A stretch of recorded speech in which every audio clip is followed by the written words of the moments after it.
before the curse, before the sacrifice, before love and fate entwined in tragedy, there was a village, alive with the rhythm of the gods and the whispers of the ancestors. A place where life and spirits walked side by side, unseen yet ever present. But not all is as it seems. For the river, though silent, remembers.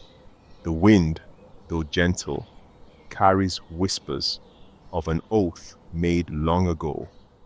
And in the heart of one girl, the weight of destiny already stirs.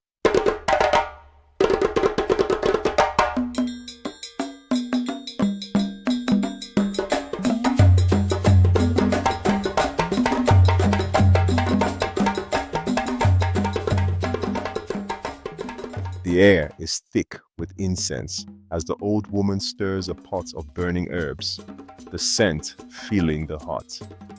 A storm rages outside, thunder shaking the ground as Chief Adeyemi listens intently, his eyes clouded with worry.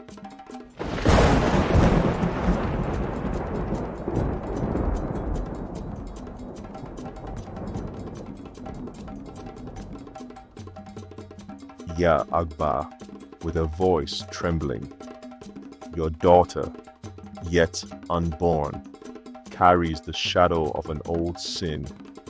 The bloodline of the forsaken woman still runs through you, and the spirits will demand their price. What must I do to save her? There must be a way. Asked by Chief Adeyemi, with his voice shaking and breaking. There is no saving, only delaying. Until the day of her marriage, the spirits will remain asleep. But should she wed, the river will claim its due.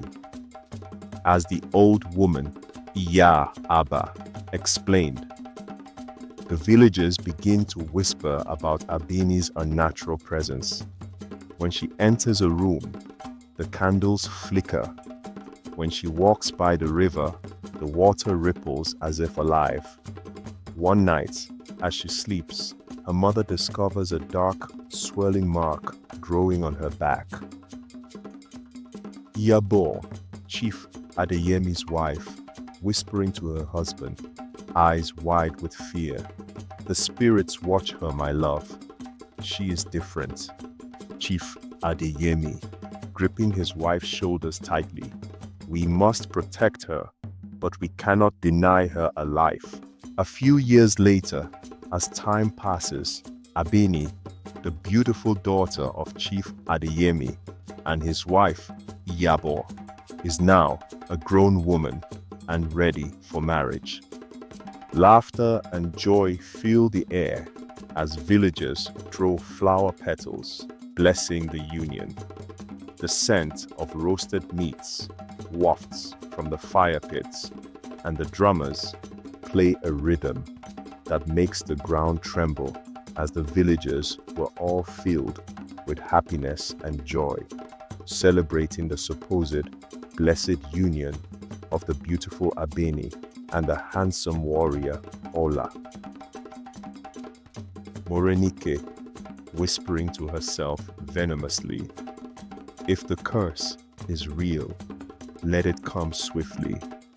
I can't wait to see her suffer. A sudden gust of wind silences the celebration. The sky darkens.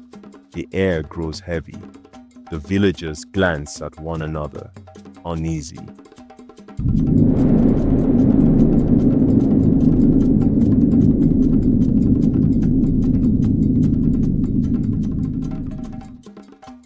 The air hums with an unnatural energy as Abeni stands at the river's edge, her veil billowing in the wind.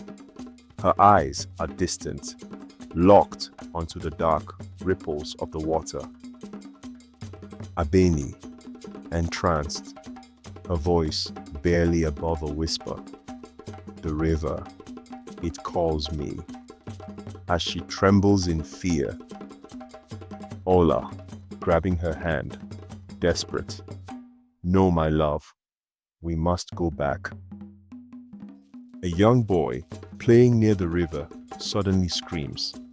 The villagers rush to his aid, but before they can reach him, dark tendrils rise from the water, wrapping around his ankles and dragging him under.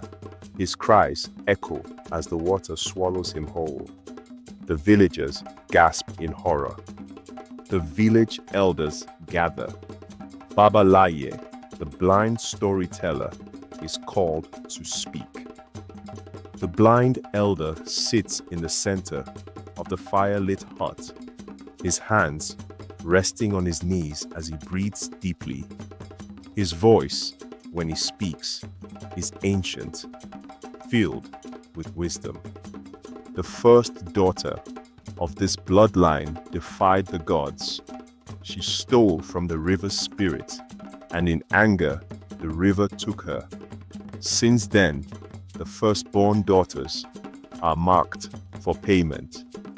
Narrated by the blind old man, Baba Laye, gripping the armrests of his chair, voice shaking. Is there no way to break this fate?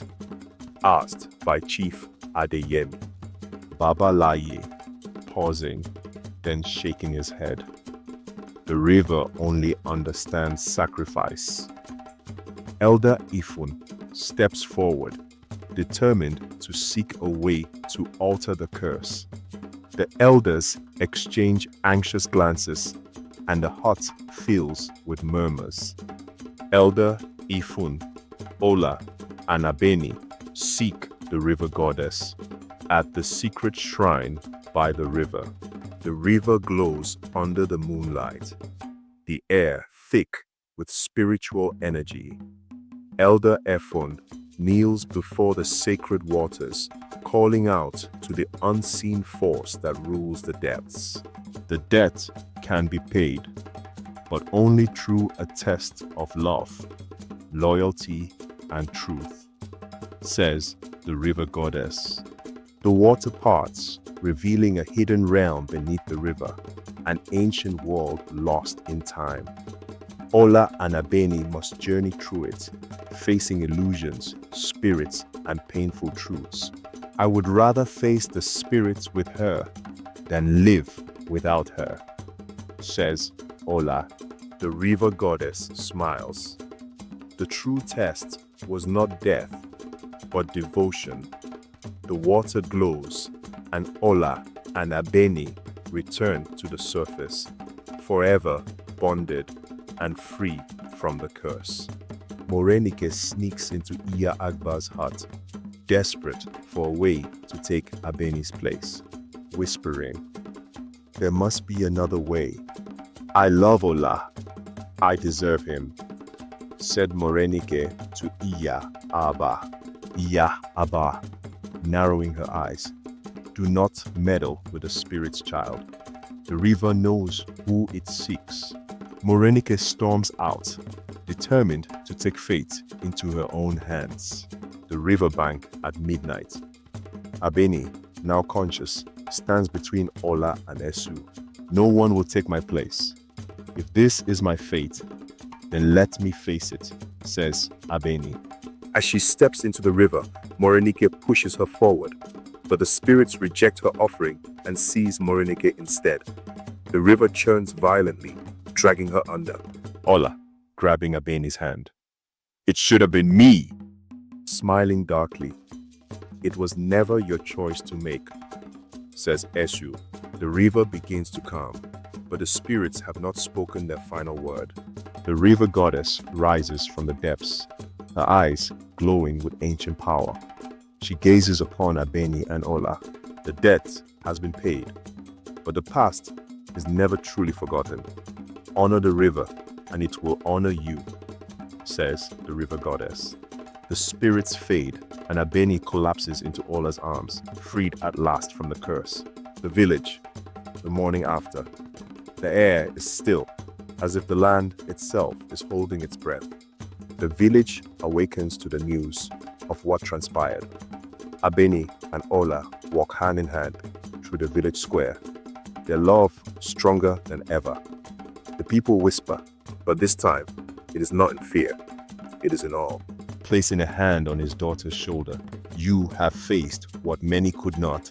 You are truly my daughter," says Chief Adeyemi. Iya Agba watches from the shadows, a small smile on her lips.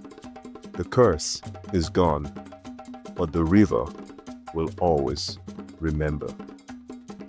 The spirits rest, for now, as the river appears so calm.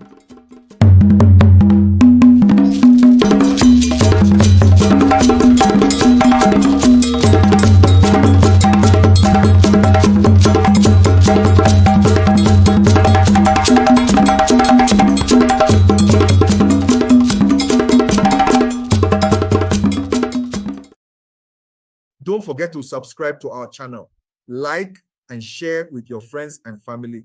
Be sure to hit the notification bell so you'll be the first to know when we upload new content just for you.